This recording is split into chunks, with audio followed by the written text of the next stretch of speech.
Hey everyone, I'm Joshua Deemer and welcome back to Lesson 7 of our Java Programming Tutorial series.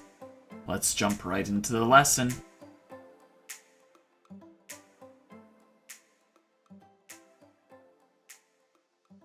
Let's talk about null for a second.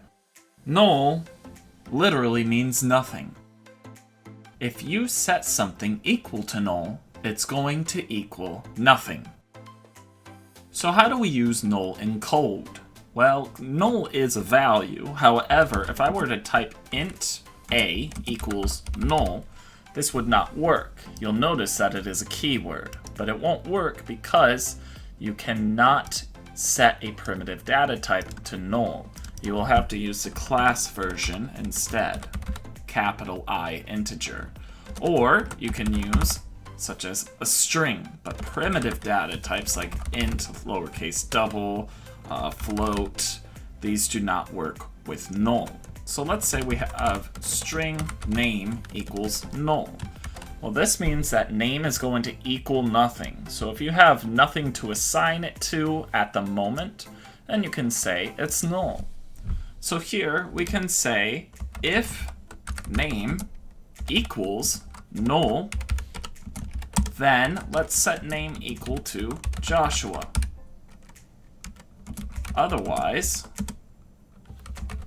we'll go ahead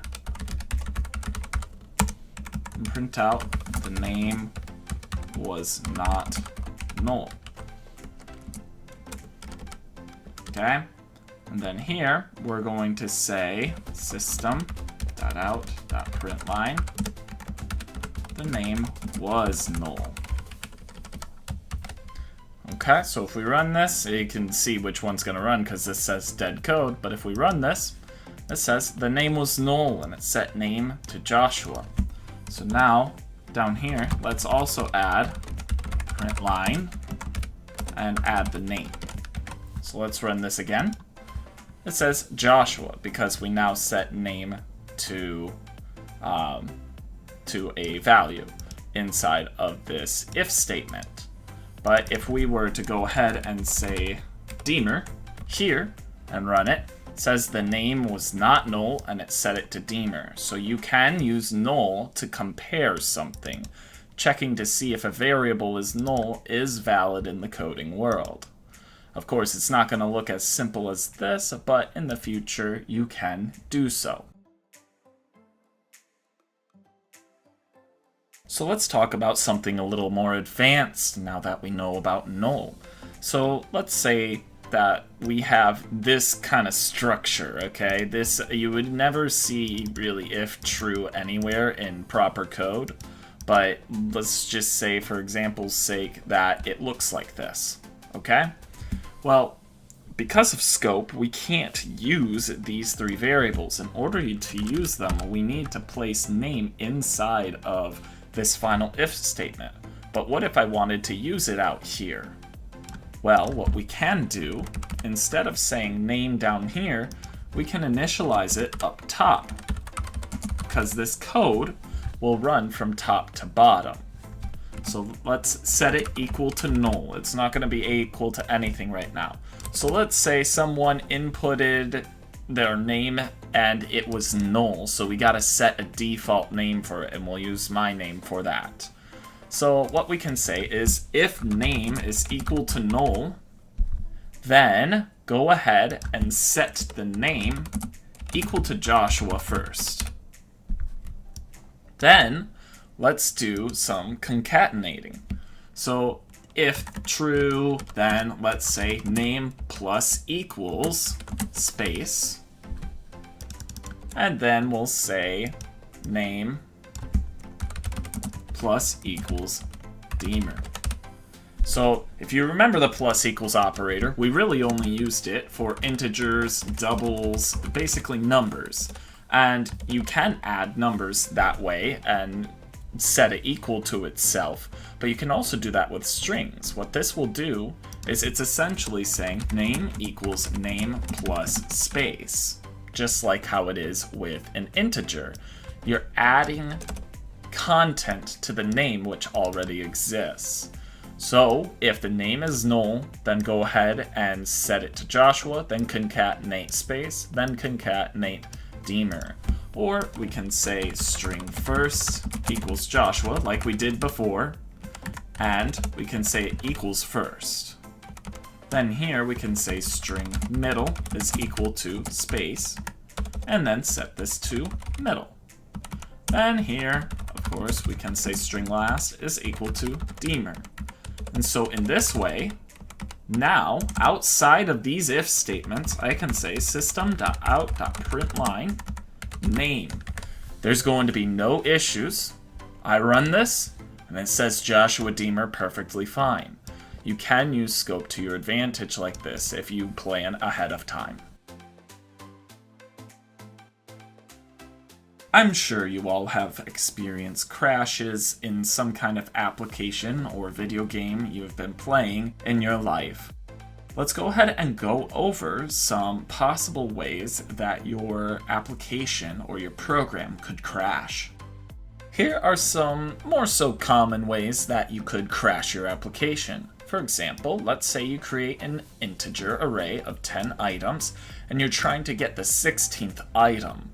That's not going to work because there's only 10 items in your array and you're trying to get the 16th item. This will cause what is called, if I run this, an index out of bounds exception. Okay, it says index 15 out of bounds for length 10. All right, so that's one way. Let's comment this out so it doesn't run. So this next one says string name equals null. So we're setting this equal to nothing. And then we're trying to reassign it or reinitialize it to itself lowercase. Well, this isn't going to work because you can't take nothing and lowercase it. It's literally nothing. So if we try to run this, it'll say cannot invoke string.toLowercase because name is null, right? Name is the name of our variable and string is the class or the data type. All right, so that's another error. Let's comment that out. So here we have the famous 0 divided by 0. We have the number 0 here. So what if we take 0 divided by 0? Well, obviously our program's going to crash. It will say an arithmetic exception, divide by 0. What about this final one? This final one's a little more advanced. So what I did was I want to take a string and convert it into an integer. And so in my string, I have a bunch of characters along with my 1, 2, 3, 4, 5.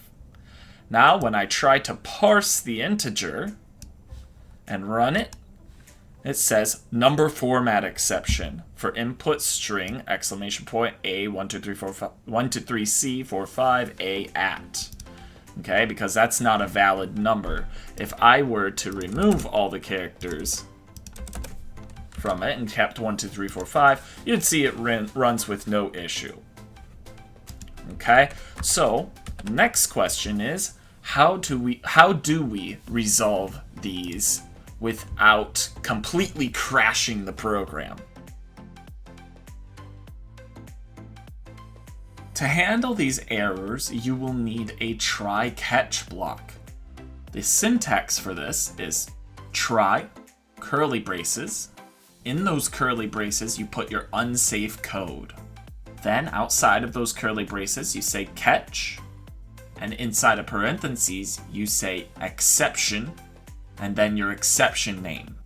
You can also narrow down the exception if you want to say, for example, array index out of bounds exception.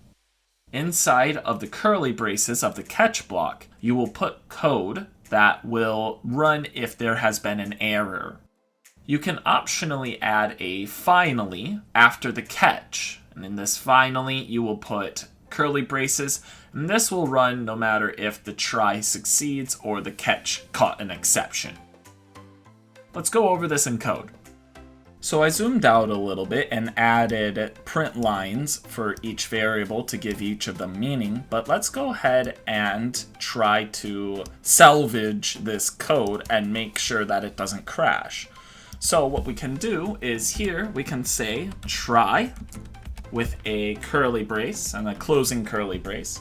Then we move our unsafe code into the try. Now remember, this is a scope that is outside of range, so we cannot just say age out here, okay? Because age is defined inside of these curly braces, okay? So, outside of these curly braces, we're going to add what happens if an error is found. So we'll say catch, parentheses, the exception type, which I'll just do with generic exception, then the variable name of the exception. So E or EX or exception or E1, EX1, whatever you want. I do E. Then you add another curly brace. And then in here, we'll run whatever it is that you want to run if some kind of error is caught. So here we're going to say system.out, or we can say system.err if we want the text to be read. We'll just do system.out though for now. .println, and then we'll say an issue occurred. All right, let's go ahead and run this. If we run this now, it'll say an issue occurred, and then it continued on. It said null pointer exception, which is on line 16 right here, which means that it successfully continued onward. Now, let's go ahead and say I did a number format exception instead. You'll see that there's no errors because we're still catching an exception. But if I run this, the exception array index out of bounds will still appear because the error that is being caught is not number format exception.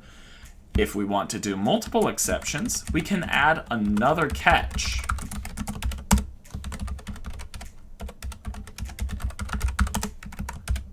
A generic issue occurred. Yep, I am not spelling right. Now if we run this, it'll run and say a generic issue occurred. However, I know exactly what the error is, so if we want to say array index out of bounds exception, we can. And we run this, it says an issue occurred and continues onwards. Generally, I just keep them as the general exception, but you can change it to however you want. You can be as specific as you want because it will tell you the exception down below in the console. Now let's continue onward. So let's, for example's sake, we'll change this back to array index out of bounds exception. So let's add another try, put our unsafe code inside, and add our catch. And this one is another exception, E. So system.out.println an issue occurred. So now we run this, and it says an issue occurred, an issue occurred. And yes, it does say exception in thread main, but it did continue because arithmetic exception is with 0 divided by 0. So that, well, it didn't run successfully, but this ran successfully. Now what we can do is we can narrow this down more, saying null pointer exception, because that's the specific exception that this is. Now, let's continue here. So if we say try and put our unsafe code inside like we have been, come on.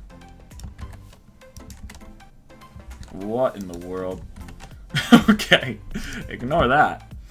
So, and then you add a catch, exception E, and then we say system.out.println yet another issue occurred. I think I'm spelling occurred wrong. No, it should be underlining if it's spelled incorrect. But if we go ahead and run this, it says an issue occurred, yet another issue occurred. So this ran, and it says for input string, it's invalid basically. And so this is a number format exception, which means it ran to here successfully. Now we can also change this to arithmetic exception to be more specific if we'd like. Okay, so now let's do the final one. So try catch exception E system.out.println. Wow, you are bad at code. Now let's tab these so it looks nice. Now if we run it, it'll say an issue occurred, yet another issue occurred. Wow, you're bad at code. And it ran completely without crashing. Okay, that's cool. So how do we get more information out of these exceptions? Well, we can say e.printStackTrace if we want, and that'll print like it was before, but it won't crash. Okay?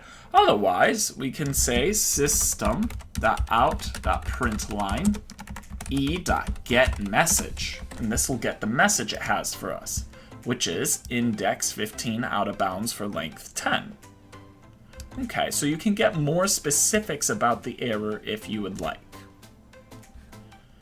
And not only that, but let's change this back to an issue occurred. And let's change this to ERR. This is a different type of printing, but it will still print to the console. And you'll notice that an issue occurred is now red. If I take that and put it in all of these,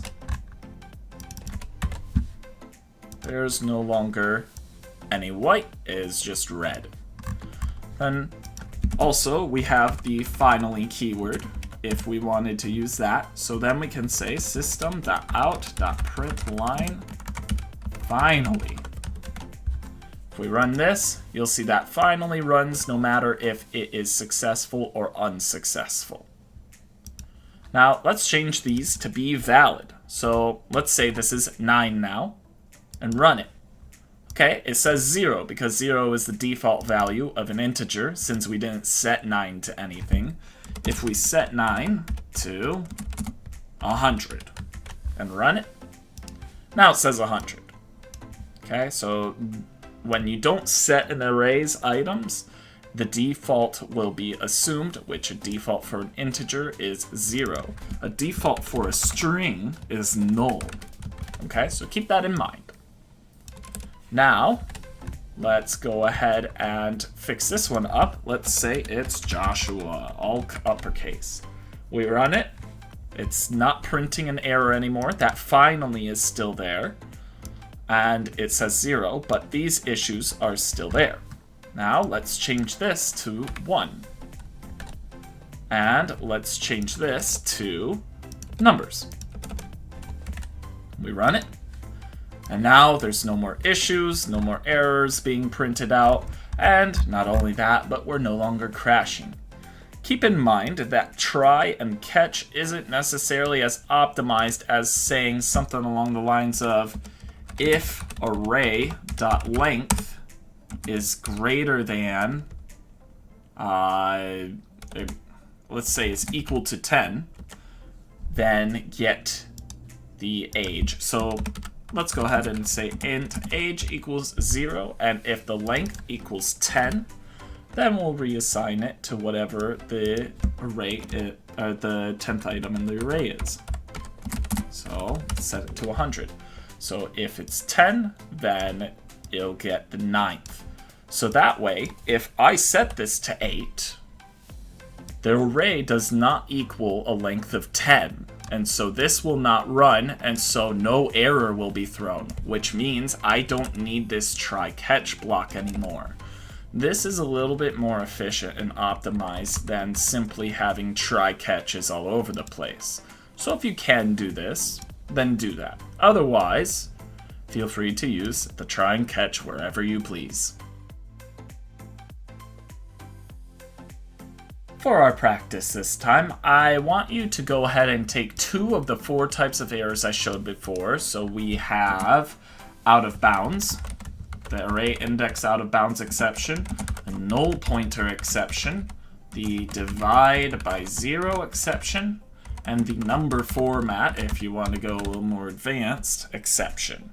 So take 2 of the 4 of these and cause one of those, or basically cause 2 of those 4 errors to occur, and then catch the exception and display a silly message. Go ahead and pause the video if you want to do it on your own. Otherwise, we'll go over it now.